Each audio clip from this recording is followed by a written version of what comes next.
let's talk about women in sport. You wanna go, I can take you there. Wildest dreams, put some faith in me. Yeah. Take my hand to your fantasy. Going through these battles, fucking with these models. All the way in Cali, foot up on the dollar line, focused on the vision. Trying to pay tuition for the ones I'm missing. Family is a mission. Female sports media has definitely come a long way in the past 100 years, especially in terms of elite competitions such as the Olympics. Women were not allowed to compete in the Olympics until the 1900s, and the 1900 Olympics saw women only being able to compete in two sports, those being golf and tennis. However, as the years went on, women were able to play more and more sports, with the 1904 Olympics introducing archery. There were very tight rules surrounding what women could and could not do in both just recreational sport and elite competitive sport. In the Olympics, women were only allowed to compete in sports that didn't challenge the gender stereotype, so nothing that was perceived as a masculine sport or showed off their body. However, those views did change, but not in the way that you would hope for.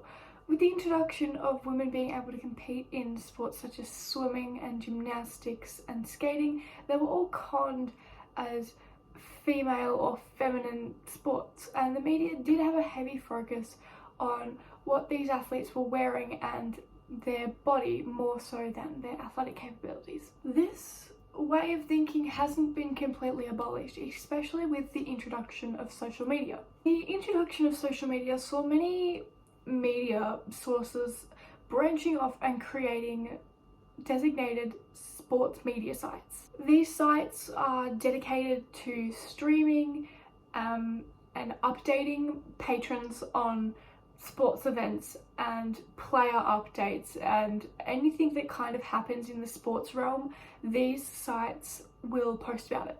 This platform has its pros and cons, obviously, with fans being able to easily support and show their love for their favourite athletes, but also keyboard warriors are now easily and more securely able to attack these athletes. One example of how the media treats and responds to female athletes is seen back in 2019 when an image of Taylor Harris, who is an AFLW star, was posted to Facebook. The image was taken during a game and she is literally mid-air. She has this fantastic, unique kicking style and the photograph is quite amazing, honestly.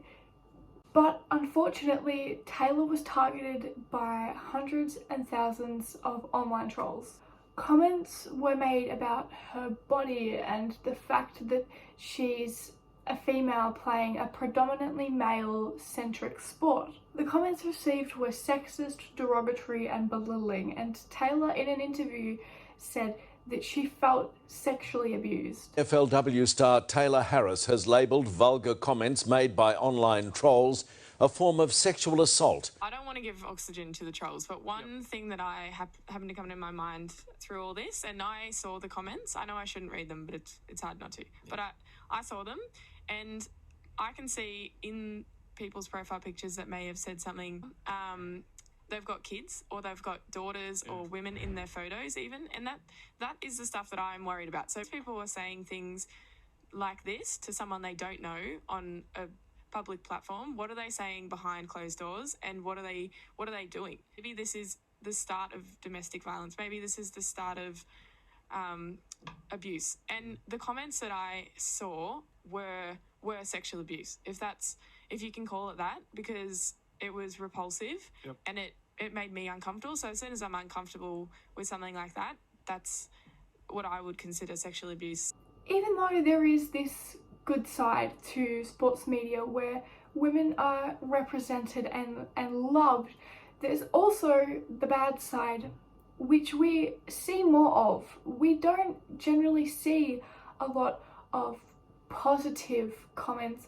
They're kind of filtered out by all the negative stuff. As our future generation of girls in sports see these comments or hear their peers or their family make comments such as these, they feel discouraged to participate in recreational sports simply because it is a male-centric sport such as AFL or soccer, and they also are less likely to participate in PE programs at school. So while evidently sports media surrounding female athletes has changed drastically in the past 100 years, we still have quite a long way to go.